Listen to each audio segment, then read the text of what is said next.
नमस्कार मित्रांनो, मुख्यमंत्री माझी लाडकी बहीण योजनामध्ये मोठा बदल करण्यात आला आहे। तारीख वाढली, वयात बदल केले आहे, नवीन अटी आणि या लोकांना उत्पन्नाची गरज नाही अशा प्रकारचे मोठे निर्णय माननीय मुख्यमंत्री यांनी घेतले आहेत। मुख्यमंत्री माझी लाडकी बहीण योजनेचा GR आपण काढला आणि या योजनेतील पात्र महिलांना महिन्याला विजयराव 1,500 रुपये, वर्षाला 18,000 रुपये आमचं सरकार देणार आहे। आणि कोणी शंका बाळगण्याचं कारण नाही, जुलै महिन्यापासून या 1 तारखेपासून कालच्या हे काम हा निर्णय झालेला आहे। 46,000 कोटी रुपये या राज्यातल्या माता भगिनींना देण्याचं काम सरकार करणार आहे। आणि त्याच्यामध्ये एकच सांगेन, काही लोकांना वाटतं 15 दिवसात हे फॉर्म भरा आणि पुढे काय होणार, तर त्याच्यामध्ये मी खुलासा करू इच्छितो। जो आपल्याकडे जुना डेटाबेस आहे त्याची सगळी माहिती घेऊन आपण त्याच्यावरती ज्यांचं आहे, जे BPL खाली आहेत, 2.5 लाखापेक्षा ज्यांचं उत्पन्न कमी आहे त्यांचं आपण तात्काळ त्यांचा DBT त्यांच्या खात्यात जमा करू। त्यांचा समजा जुलै महिन्याच्या एंडला आलं, ऑगस्ट महिन्यात त्यांची प्रोसेस कंप्लीट झाली तर जुलै आणि ऑगस्टचे 2 महिन्याचे पैसे मिळतील। सप्टेंबरला झालं तर जुलै, ऑगस्ट, सप्टेंबरचे पैसे मिळतील। याच्यात आम्ही विजयराव एक आणखी दुरुस्ती केली, 60 ऐवजी आम्ही 65 केलं, 65 वर्ष। आणि जमिनीची अट जी आहे ती पण काढून टाकली। हे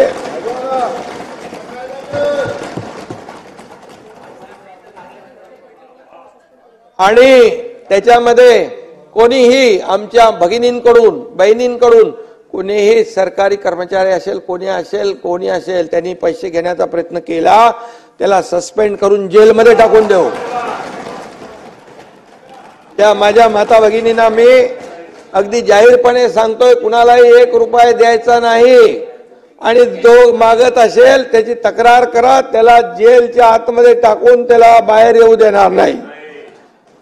आता एकाला करून आलोय, माझ्या बहिणी आल्या होत्या, त्यांनी माझी ओवाळणी करून राख्या बांधल्या, त्या बहिणींना मी धन्यवाद देतो। आणि खरं म्हणजे महिलांचा सन्मान करणं ही महाराष्ट्राची संस्कृती आहे ताई, बरोबर ना? आणि त्यामुळे आम्ही GR काढला, त्याला टीका सुरू झाली, त्याच्यामध्ये हक्कभंग आणू असं म्हटलं, परंतु ते काय होत नाही। विजयराव, हक्कभंग तुमचा विरोध आहे का याला? विरोध योजनेला आहे का तसं सांगा। आणि म्हणून आणि त्यामुळे त्याच्यामध्ये काही लोक म्हणाले, अरे बहिणींचं, लाडक्या बहिणींचं, लाडक्या भावांचं काय, असं काही लोक म्हणाले। पण आम्ही तेही केलं आम्ही विजयराव, लाडक्या भावांचा देखील आम्ही निर्णय घेतला। अप्रेंटिसशिप 10 लाख मुलांना देतोय आम्ही, 10 लाख। हे ऐतिहासिक निर्णय आहे। 6,000, 8,000, 10,000 रुपये महिन्याला। आणि म्हणून त्याची अंमलबजावणी तात्काळ झाली पाहिजे, यासाठी देखील त्याची व्यवस्था आम्ही करतोय।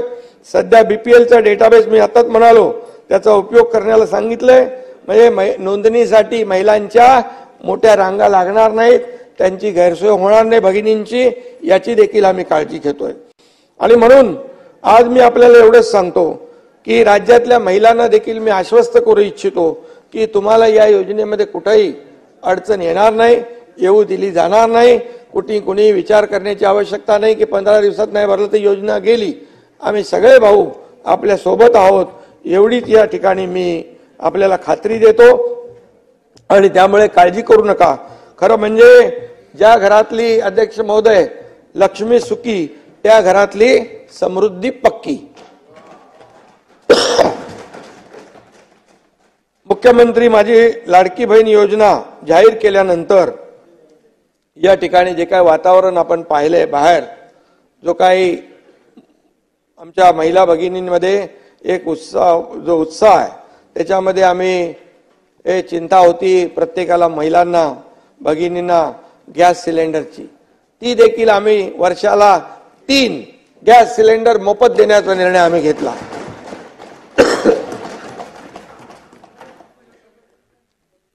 एवढंच मी सांगतो की जी गर्दी आता होती आहे सगळीकडे, आपल्या जिल्हाधिकाऱ्यांना देखील आम्ही आदेश दिलेले आहेत की आमच्या भगिनींना त्रास होऊ नये, या खरं म्हणजे आपण या गर्दीचे आणि आनंदाचे फोटो काढायला पाहिजे. या सभागृहात काही चांगले फोटोग्राफर पण आहेत, त्यांनी एरियल फोटोग्राफी सोडून जमिनीवरचे फोटो देखील काढले पाहिजेत. त्यामुळे गर्दी बघून त्यांचे देखील चेहरे फोटो काढण्यासारखे होतील, अशा प्रकारची गर्दी आणि अशा प्रकारचा आनंद सगळीकडे आहे. आणि म्हणून मुलीच्या जन्मापासून लेक लाडकी योजना विजयभाऊ आम्ही चालू केली. आता मुलींच्या शिक्षणाचं देखील आम्ही चिंता मिटवलेली आहे. घर चालवताना होणारी गृहिणीची ओढाताण जी आहे ती आपण लाडकी बहीण आणि मुख्यमंत्री अन्नपूर्णा योजनेमधून मिटवली. मुलगी शिकली, प्रगती झाली असं आपण म्हणतो, परंतु शिक्षणासाठी पैसे नाहीत असं म्हणून एका मुलीने आत्महत्या केली होती. अध्यक्ष महोदय, मला ही बातमी 12:30-1 ला कळल्यानंतर मी रात्री चंद्रकांत दादा असतील 1:45 वाजता मी चंद्रकांत दादांना फोन केला आणि त्यांनी फोन उचलला. त्यांना म्हणालो मी की उच्च शिक्षणासाठी आपण जे अर्धे पैसे देतो, प्रतिपूर्ती करतो, ते आपण पूर्ण शिक्षणाचा जो खर्च त्या मुलींचा उचलला तर त्याच्यावर किती पैसे खर्च होतील याचं जरा हे करा. मग अजितदादांशी ते बोलले आणि त्यानंतर संपूर्णपणे मुलींना उच्च शिक्षण देखील विनामूल्य करण्याचा शासनाने निर्णय घेतलेला आहे. 100% फी आपण त्यांची भरतोय. पंढरपूरचे आता पांडुरंगाची आषाढी वारी आहे, पंढरीची वारी करणाऱ्या दिंड्यांना देखील आपण पहिल्यांदा 20,000 रुपये अनुदान देण्याचा निर्णय, सहाय्य देण्याचा निर्णय घेतला. ऐतिहासिक निर्णय आहे. पण त्या दिवशी काय काही लोक म्हणाले हे कशाला ते कशाला, पोटात दुखू लागलं. अरे बाबा, कुणाला काय द्यायचं म्हटलं की तुम्ही उलट जे चांगलं आहे त्याला चांगलं म्हटलं पाहिजे. त्यात देखील पोट दुखायला लागलं, कारण त्यांना द्यायची कधी माहिती नाही. लेना बँक आहे, देना बँक नाही. इथं दोन्ही हाताने आम्ही देतो. आणि तुकाराम महाराज म्हणाले, नाही निर्मळ मन तर काय करील साबण. त्यामुळे खरं म्हणजे तुम्हाला आनंद व्हायला पाहिजे होता, पण काही जनतेला द्यायचं म्हटलं की विरोधकांच्या पोटामध्ये का दुखतं हे मला अद्याप कळलेलं नाही. चांगल्याला चांगलं म्हणायचं असतं, तसं तुम्ही इकडून तिकडे गेलेला आहात.